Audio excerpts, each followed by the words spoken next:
What's up, and welcome to Nowstalgia Ranks. This is Pat Sheehan, joined by my co-host Dave Martinson. Dave, who are we ranking today? Anderson Paak, yes, Lord. About time. Yes, low. Yeah, the famed drummer, rapper, singer from Los Angeles, California. Someone that we both like a lot. And we've been pretty excited to do these rankings, especially as he's gearing up for a new collaboration with Bruno Mars, Silk Sonic. Where we've been enjoying those singles most Already a recently. BET award winner duo with Yeah, one song, now two songs out. loving the 70s R&B vibe that they're bringing to that project. So we've been wanting to talk about Anderson Paak, and this is I think our fifth rankings, if I'm doing it correctly. We have Tarantino, Drake, got Cole, Tyler, Brockhampton. yes. So another good addition. So go back and check those out. SoundCloud.com and YouTube.com/nostalgiapod. Also follow us at nostalgiapod on anywhere, but on Twitter especially. Dave, why don't we start just kind of breaking down where we became aware and fans of Anderson Paak. And I'll start from me because really, he's been working since early 2010s. He really started kind of underground in the LA scene and under the name Breezy Lovejoy. Released a couple of albums, not albums I've listened to, but I'm aware of. And he really broke out right around that 2016 time, and that's when I came into him with Malibu. Obviously he gained a lot of critical success with Malibu. We'll go more into that, but I think probably the first time we ever talked about him was on the pod for me, and I think you had said that you really loved Malibu, and I was like, I should go check this out. And yeah, it's a delight. Not to step on our breakdown of that album, but I think anyone that listens to Anderson Paak music goes to Malibu and says this is a really good album. Maybe not the favorite, but really good. And that's really where I tuned into him and went back and listened to Venice. Been following along as he's released all the other projects since then, but probably "Come Down" was really the first song that really hooked me. Hearing as a single. Um, or am I wrong? That was all over the Yes. place and Yeah. commercials and Apple advertisements. commercial. So those two were probably the two songs that hooked me at first, and been enjoying the ride ever since then. What's the journey with Anderson Paak been for you? Yeah, it was the same thing. It's like you see all the love for Malibu. I didn't listen to it when it came out. It was like beginning of the year, January 2016. January. So I listened to it later in 2016 and had it number 3 on my albums of the year list that year behind Pablo and Coloring Book. Really stacked top 3. And looking back, it's like, oh, well, Anderson was all over the Drake solo album Compton the year prior, 6 appearances on that, and I think that was a big break for Anderson Paak, kind of getting lucky with Dre noticing his song swayed in the studio, and in turn working with him, signing in the aftermath, and just yet another uh, notch in the notebook for amazing artists that Dr. Dre has a huge part in putting on and making their careers really blossom. Of course, Snoop Dogg, Eminem, and Kendrick Lamar precede Anderson Paak in that regard. And looking back again, you realize, oh wait, Malibu, that's not the first album. Not even obviously you mentioned those early ones under Breezy Lovejoy, but it's not even the first album under his name, Anderson Paak. There's Venice, but nobody was up on Venice. And if No. anyone says they were, because then that's pre-Compton, if anyone says they were up on Venice, they're lying. Uh, you can just go look at the Wikipedia. Like nobody reviewed that album. Like there just was no attention for it. And Yeah. like going back to it now, it's interesting to revisit. Of course, I listened to it in 2016 when I listened to Malibu, so I was obviously late to it like everyone else. Yeah, and I think you can definitely hear what Dr. Dre saw in him and wanted to pull into him, pull him into Compton so badly, because Anderson Paak, while being, I think, a interesting and unique vocalist, maybe not a super strong vocalist, but someone that has a very distinct sound and voice, that rasp, that almost like he's been smoking cigarettes and he's got that like dried out throat type sound to him. And like he does that like yes Lord screech that you referred to in the beginning. um he's just a really creative musical mind, and he really has this very smooth presence to a lot of the music that he makes. And I think that really works to his strengths a lot of the time in building albums, like some of the ones we're going to talk about, like Malibu or Oxnard or something like that. You really think about how those albums really flow together from song to song. It feels very vibey, something like you can just kind of lose yourself in and kind of ride the waves of. But also at times, I think that works to his detriment, where things can almost be a little too smooth. And I think in some of his lesser albums that we'll talk about, that was one of the things I found on re-listen, was sometimes things just felt a little too toned down or a little bit too glimmery, and I wanted a little bit more of that bite that we get in songs like Come Down, where it's like the hard drums. That's what he's known for, being this drummer of the Free Nationals, being a really talented percussionist. And I think that's when he's at his strongest, when he's really kind of interplaying that smoothness with that bite that he's got. So it's interesting because also when I think about Anderson Paak, obviously he's got some really strong albums we talk about, but I like a lot of the features that he has, and especially in some of the albums we reviewed. One that comes to mind is K Tronada, Glow Up. Glow Up is probably one of my favorite tracks from 99.9%. And then from A Tribe Called Quest's last album, Thank You for Your Service, We've Got It From Here. His feature on that just really stands out. I'm trying to think of the name of the track. He also has the Mac Miller feature, Dang, as well. Yes. Which was, I think, that and the Tribe feature. That's also 2016, really just a banner year for him between those features, Malibu being his big breakthrough, and then the Yes Lord collab project with Knowledge later in the fall, too. Yes. And the song is Moving Backwards, I was thinking of, from We Got It From Here, Thank You for Your Service. So yeah, 2016 was a real banner year, but those features, he just really brings such a distinct presence and really a pleasure. Any, upon your re-listen for this pod, were there any things that jumped out to you about his music or about him as just a musician? Yeah, I mean, it's kind of like the usual caveats you say with great artists is like it's always rewarding to listen back because there's always quite interesting production on his music. I think a big part of that's just like there's lots of instruments. Often it's Anderson himself on the drums. He's like a big part of studio sessions. And when you watch him like do like live performances and stuff or recorded live performances, he's usually on the drums. Notably, his NPR Tiny Desk for Come Down is the most watched NPR Tiny Desk. So I think the reputation is well earned. He's thoughtful in like how the music is made, and he also performs it well. And I think that's the big takeaway. When you listen to it, it's just like, yeah, like there's a lot of intentionality, I think, to all the production choices, and perhaps that's gonna rub off when you're working with Dre, who obviously has those same qualities. For sure. You mentioned Venice before. Why don't we jump into Venice as an album? 2014. Yeah, like you said, no one was really up on this when it came out.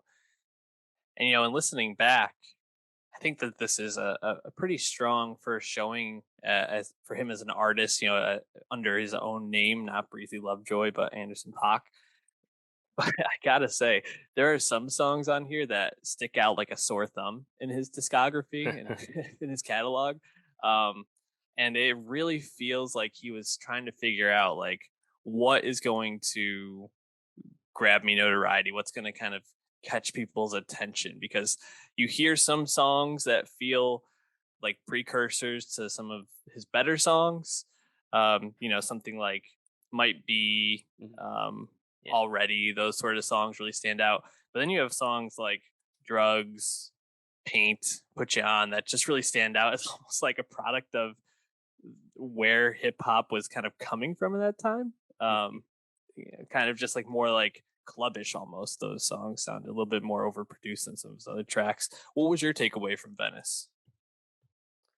Yeah, similar thoughts. I mean, when I first I listened to it in quick succession with Malibu, but when you try and look back and separate them, I think the takeaway is right that like he's still finding himself, but there's still a lot to recommend. Like there's, I guess, like occasional brilliance is probably what you'd settle in on this, and like you can Yeah. see, as you mentioned, you can see the bones of what's greater to come. I actually really like his song "Drugs" though, which is one of the singles, like a kind of a rare use of like late auto tune on Mhm. Anderson's part, and just a really crazy beat. And this stands out to me because it's unlike most of his other songs, and pretty cool. But yeah, I think Might Be is probably the best song on here, and that is reminiscent of like the rapping ability, bringing hip hop into like all this like soul and funk production uh, that he would do later on. So I think Drugs and Might Be are probably my big two highlights off this. And there's other songs too, like Love You and Yeah. Get 'Em Up, where it's like those are more like singing stuff, like that smoother stuff you referenced before, but you can still notice interesting production on those songs, even if like vocally they might not be like super interesting per Anderson standards. So still a lot to, I think, listen to on Venice, but when you compare it to the rest of his discography, it might not reach the same highs. Yeah. And I think for me, you mentioned Love You. That one's a standout. Also, Get Him Up. I thought it was pretty strong, and feels like a real Anderson type sound, almost kind of with like a little bit of that glowed up type vibe to it. And obviously he's not working with K Tronada at this point, but um, just kind of the instincts to be implementing some of those like drippy sounds and some of like the wobble to the production in it is pretty interesting. Overall, I thought, yeah, on re-listen, this hit better than I expected it to. I was kind of thinking that this might be, especially sometimes an artist who has like a breakout second album. That first album, you kind of listen, and you're like, ooh. We talked about Tyler in our last rankings and how you go back and you listen to those really early albums from him, and you're just kind of like, ooh, I don't know. Like, there's some stuff on Mm, here, but a lot of it's kind of cringy. But this was a lot better than I expected. So yeah, kind of already had established himself as an artist right from the get go. right. Yeah, and that's the main takeaway too. This is not as raw as early Kendrick is, but early Kendrick also was much younger. Anderson notably popped when in his late 20s. I think he was like 29 or so when Malibu happened. So he is much more experienced artist already. Absolutely. And, you already talked about Compton, working with Dre on 6 songs on that. And that's really when he popped off. And then shortly after, January 2016, we get Malibu. Something interesting I was noticing with uh, Anderson's first 2 albums and then all of the albums after that is the cover art is really colorful, Mm, really stands out. I think this is for Malibu, this is maybe my favorite cover art from that year. It's one of the most distinctive and unique ones that I think I can ever think of for albums. And it really, I see this and I'm like, oh, that's Malibu. That's love that album. But then he kind of dulls down the look a little bit after yeah, it's a that. lot of It goes white more from here whites on and out. washed out. So pretty interesting. Dave, first listen to Malibu. What was your? Do you remember your reaction to it? No, man, I really don't. I really don't. I just remember liking it, really liking it, and I still Mhm, think it's fucking great. It's really, mhm. really good. And like, spoilers for the list, but I have a hard time hearing like arguments against this being his best album, just because I feel like it's so cohesive, it's so re-listenable, and just has everything you like from Anderson. He has that raspy charisma that you mentioned, and just an awesome ear for production. But there's a lot of variety, genre-wise as well. Am I wrong? Come Down, 2 singles, 2 big hits off this, and it's a relative term for Anderson. He didn't actually chart at all, until Leave the Door Open came out. So he's has a lot of room to grow in commercial stratosphere goes. But for his standard, those were the big hits. And Am I Wrong is like more of this like throwback, like what, like 60s soul or whatever, but also quite groovy. And of course, Come Down is the closest he's got to like making some kind of rock song, just because he's really jamming on those drums, but also really belting it out with his vocals. So, but Malibu has deep cuts too, man. There's so many tracks, and definitely the album I revisit the most of his. Yeah, 16 tracks. I agree. This is definitely one of his strongest, if not the strongest album he's put out. And it's sprawling, right? Like you mentioned, it goes in a lot of different directions. There's a lot of different sounds on here, but they all pretty much work. Like I don't, in re-listening to it, there wasn't a moment where I was like, "Ooh, this isn't hitting," or "This really stands out from the rest of the album." I think it all flows together pretty well. I think this is also some of the most thoughtful we hear him in terms of his lyrics. In terms of like Oxnard, the next in the series of California based, the Los Angeles based albums. Or I guess it's the beaches, and not necessarily LA based, but beaches around there, right? Yeah. That's the thing. They're all coastal. Yeah, but like in Oxnard, it's a little bit more like innuendo, maybe not as like deep in the lyrics, and he tries to get back to that with Ventura, but we'll talk about if he was as successful with that. But a song like "The Seas and Carry Me," I think is him like kind of really exposing himself and what he's been through, but also exposing um, what it was like growing up in his community. He is pretty open about his past. His mom was adopted from a Korean woman who had the child with a black American soldier during the Korean War. He witnessed his father committing domestic violence against his mother that led him to be imprisoned, and he never saw his father again until he was buried. That he went through a lot of stuff, did not have an easy life growing up from all accounts. And I think that's probably the time that he really gets down to how that impacted him, and how that wasn't something that was necessarily abnormal for where he grew up during that time. So I thought that was one of the things that stood out most. And then also every feature on this album just works. Like you get maybe the game feature, and he was also on I think the Games album the year before, maybe it was 2 years before. Yeah, he was collaborating with him. Documentary but too. But Room in Here really stands out as a track that I enjoyed. Schoolboy Q on Am I Wrong? It just adds like such a nice little punch to it. And then second half, you get a Talib Kweli, on the Dreamer, which say what you want about Talib, but I think he's pretty good on that track. Maybe not my favorite track from the album, but I think he's pretty good on that. So just overall, the album really, really works for me still. Probably one of the few albums from that year I might kind of give masterpiece to. I need to go back and look at what other albums came out in 2016 to kind of couch that, but maybe my favorite from that year looking back now. Pablo and Coloring really Book are the ones I listen to the most from then. So I don't know if you can call Pablo a masterpiece, but that's also given like the Kanye standard of it all. But yeah, true. But in a sense, Malibu does feel closer to that kind of status, right? Because it's like just such a well executed on vision. I think you're totally right on the features. But yeah, man, like there's just like The Dreamer with Talib, like such a triumphant song to end the album too. And like also just so memorable because again, you've already had these big singles like Am I Wrong and Come Down, but I also really love The Season. I really love Without You, a Rhapsody, Room in Here with The Game, as you mentioned. Like these are songs that are great even without the features. Really memorable hooks and stuff, whether it's like background vocals, whatever it may be. Celebrate, awesome drums from Anderson there. There's just so much to love.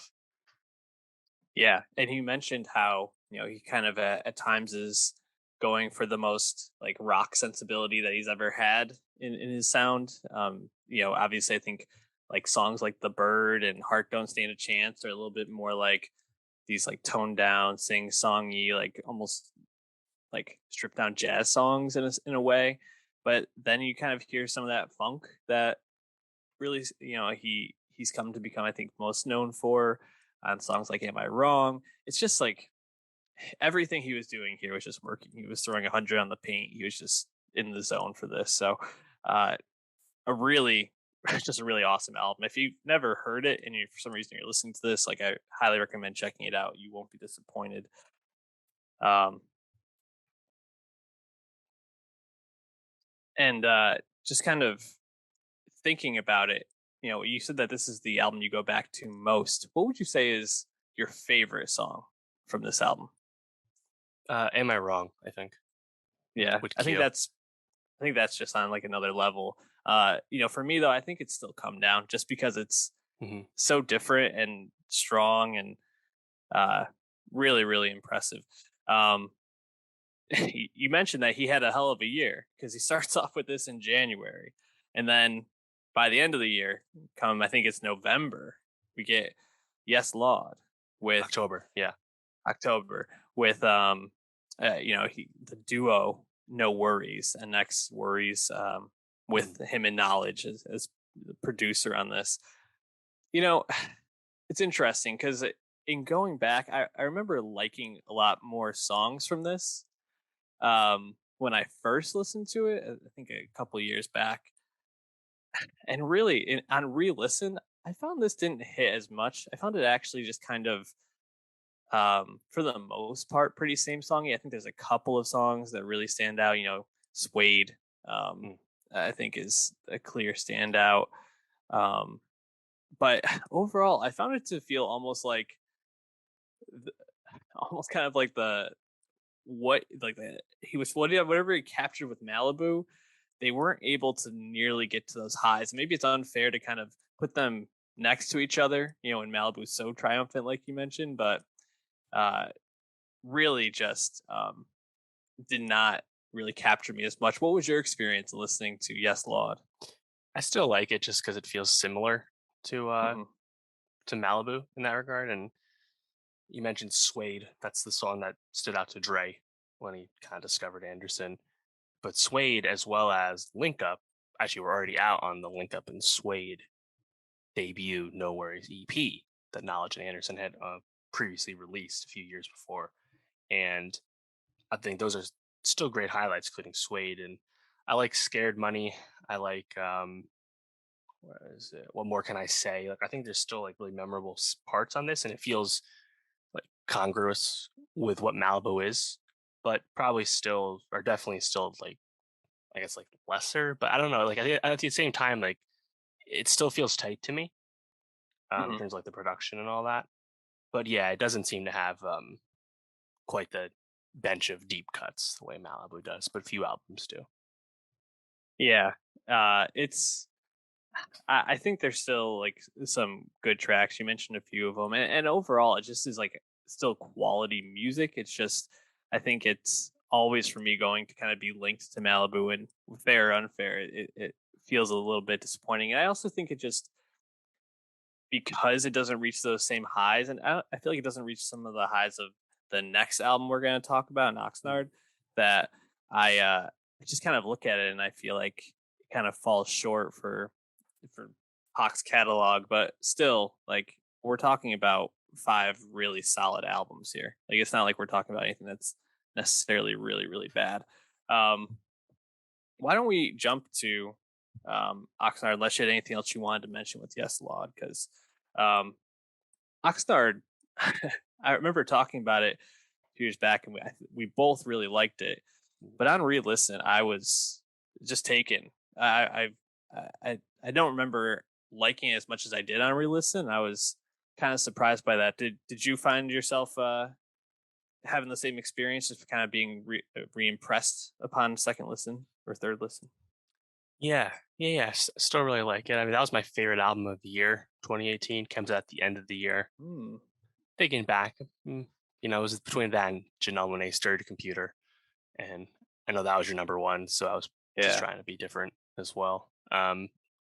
Maybe I would flip those personally nowadays, but So really like Oxnard because this was him getting down to like the rapping. You mentioned like it's Yeah, great when he doesn't quite have like a overwhelming smoothness and there's some more bite. Well, Oxnard is kind of all bite, you know. It's rapping and lyrically, it might not be as introspective as say Malibu, and to some people it might be like a little like juvenile because it's more like the classic hip hop like light misogyny and that kind of stuff. The yeah. hedonism anyway that seems to come across in Anderson's personality, but I'm just kind of really here for that side of Anderson. It's notable that he was selected as a 2016 double XL freshman, Hmm. right after Malibu had come out, before Oxnard had come out. And he's by no means a traditional rapper or a full time rapper. And like, especially when you compare it like to his peers on that cover, right? Like no one will mistake Anderson for a little Uzi Vert or anything. But I think he still shows that like he still can bring it on that, and like a song on and songs on Oxnard like Savior's Road, which is just a solid non-single album cut, but like he can do it, but he still has his own like unique style to it, and that's why I like Oxnard so much. Like it doesn't have Come Down or Am I Wrong on this. Like I think the highs song to song are not at that level of Malibu, but because it's different than just about anything he had done to that point, I still really like it. And it's notable because there was a lot of backlash to this, light backlash anyway, among his fans because it wasn't as soulful as his Hmm. previous work. But I still appreciate it. Yeah, you mentioned the high to high um, per song on this might be a little bit lower than Malibu, and it's hard to, I think, have any album kind of reach the heights of Malibu song to song. But the second half of this album to me is pretty undeniable, dude. Like from Mm. Brothers Keeper on, where you have Pusha T just kind of coming in and just doing his thing, and them just playing off each other really well. Anywhere with Snoop Dogg at the beginning, and Mm. that him just like riding that beat and that sound is just incredible. I think J. Cole and him on Trippy Red are really solid. Trippy And Red. sorry, on Trippy. Anytime I see Trippy now, I just immediately go Trippy Red. That's funny. Then Q-Tip on Cheers and Mm. Sweet Chick with BJ the Kid, man. I mean, like that's a juvenile song for sure, but it's a really fun song.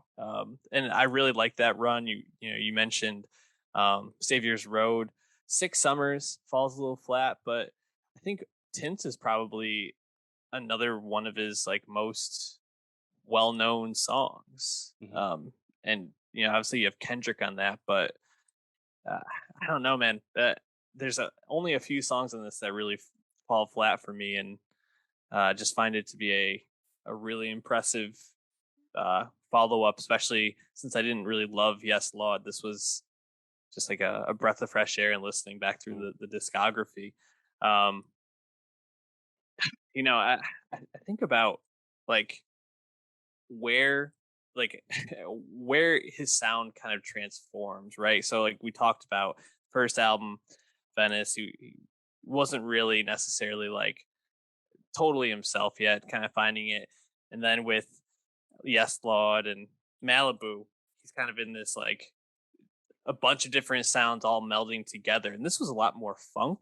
And I think I also really liked that about the album is that it really felt like he was going for like a 70s funk vibe on this. And I think we've heard a little bit more of like the, I don't know, singer songwriter trying to be a crooner type thing with Silk Sonic. But I'm hoping with the, like the visuals and the costumes they've been wearing, the suits they've been wearing, that we're going to get a little more of this funk vibe, especially working with Bruno Mars, like bringing that to me on the new Silk Sonic record. But did the shift in sound work for you on Oxnard?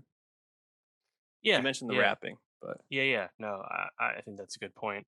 Try to think where best comes out. Something like Mansa Musa, perhaps. mhm. And yeah, I think that's right because in a lot of ways it's the star of the show when you're not like because like a lot of people were distracted by like what they thought were like weaker lyrics per his standards.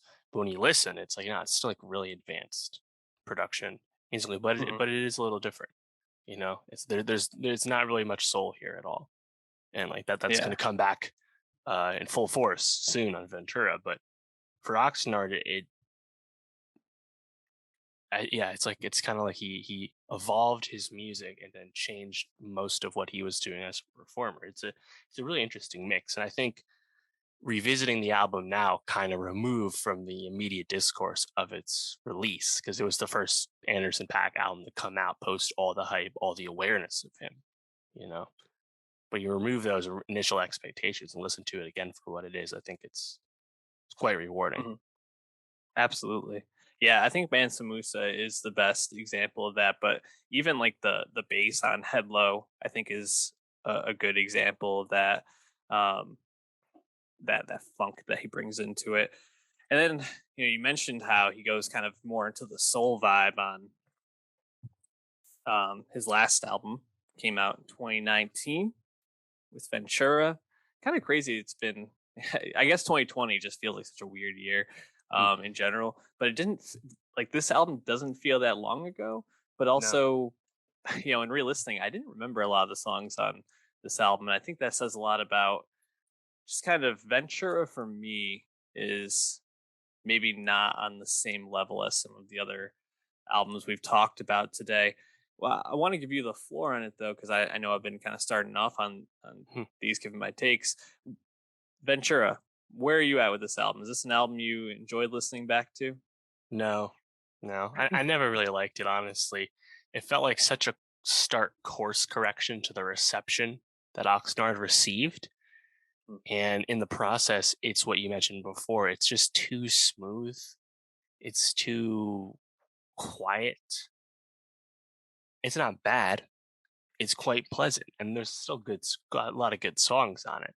But it's just not exactly what I want for me because it's not like interesting enough from a production standpoint that the best songs on here just don't really compare to the best songs on his other albums to me. I just don't find them as fun to listen to. Like, yeah, like they're really, really smooth stuff, right? You got the Brandy feature. You got Yeah. Come Home with Andre, which won the Grammy for R&B performance in 2020. Like you got memorable moments. I think Make It Better, of course, with Smokey Robinson. That's the biggest hit Mhm. off this, and Reaching Too Much as well. But like it's just not what I want from him, and that's just to my personal taste. And like I get why like people like some people like it, but I think that's just because it's easy. Like it's just like you said, it's just smooth. Mm. Yeah. This is what I was referring to in the beginning when I said it's a little overly smooth at times, and I agree. It almost feels like a a way over course correction, but also just maybe not as like inspired. I think like the tracks that stand out most to me on this are the ones that feel like they don't really fit into the album that much. What Can We Do with Nate Dogg is a clear Mm, standout to me. Very like late 60s, early 70s, like almost like Beatles, in India type vibe to that song. Obviously, you have like the the shimmeriness in the beginning, but then it's like a real catchy Nate Dogg hook that stands out. You mentioned the Brandy mm, feature on this, which I mean, anytime you hear Brandy at this point, you're like, what? But even that song just is a little more like bouncy than other songs on yeah. the record. And yeah, you mentioned um Come Home with Andre. I think that's a clear standout. I also really like King James. Yes. But I think I like that because it feels so much more jazzy. And a lot of the other songs just kind of feel like this really like you mentioned like the soul sound. It just feels like overly just like soft and Mm. I think anyone that listens to this knows we like the bite in our music. We like something a little extra, and as long as he brings it, we enjoy. But this album was not as much fun for me to listen to. No, and that's what makes Silk Sonic so interesting to me because especially when we leave the door open, it's like, well, I know Anderson Paak can do this, but like just Mhm. singing and playing the drums is kind of him, you know, being overqualified, if you ask me. Like Yeah. I really hope that in the course of this record, an evening with Silk Sonic, when we finally get it, I hope, there's some funky stuff. Like I want to hear a 24 karat magic that also happens to have Anderson Yeah. Paak on it. I don't want to hear an album of uh Leave the Door Opens or Make It Betters in Ventura's case. It's like not that it'll be bad, it'll be really well made, but Anderson is at his best when he's able to be more charismatic. And part of that is just being raspy and being on more energetic or unpredictable production. And that's just not what Ventura is. Yeah. It's definitely not. And um, should we get into our rankings? Because I think we all kind of know where we're starting with this, right? We do. So Ventura for me would probably be my number 5, but I actually have Yes Laud as my Mm. least favorite, and I think just in reviewing it, I just found it to be not as interesting. But Ventura would be my number 5, or I guess number 4. Sorry. Yeah. I see that So you have Venice as your 5. so yeah, I really struggle with this. I initially had Ventura, just I assumed that would be my last. And like I still think it's like quite well made. Mm-hmm. And like I was thinking, I was like, all right, what songs would I listen to off the back? And I feel like I'm actually taking away more songs off of Ventura, even though I like Drugs off Venice more than anything on Ventura, for example. Mm-hmm. It might be same way. So it's like this is all like clearly a bottom tier for me, no matter how you slice it. And I just I think maybe gotta say, maybe from a craft angle, I'm giving him a slight edge with Ventura, but I don't know. Like I was so disappointed with it though. Whereas Venice, I listened to it after the fact, yeah. So it's kind of weird to rationalize which one I dislike more. Yeah, it's funny because I feel like really the way that this is for me is that there's like a clear bottom 3, and those 3 can kind of shift in whatever order depending on like my mood of the day or kind of what I'm looking for. But then there's a clear top 2 for me, and then it's Yeah, like there's a clear tier 1, clear tier 2, and then like a clear tier I 3 guess it's a almost. boring ranking in that regard, where it's kind of easy to see where it's going. Yeah, I agree. But yeah, so I had Yes Laud, Ventura, and Venice in that order, and you actually had it flip. So you had it looks like you have Venice, Ventura, and Yes Laud in that order. I do, yeah. I think it's for Yes Loud's Port. So it reminds me a lot of Malibu. It's like Malibu Light to me. Yeah, And that's a good way to put it. I do really enjoy Anderson's performance on lots of that album. So Yeah. yeah, I feel like I'm not giving Venice enough credit here, but yeah, I'll stick with this. But yeah, Um, it's your bottom tier. yeah, for sure. And then I think we each have the same top 2 because I see on yours Oxnard, then Malibu number 1. I also have that.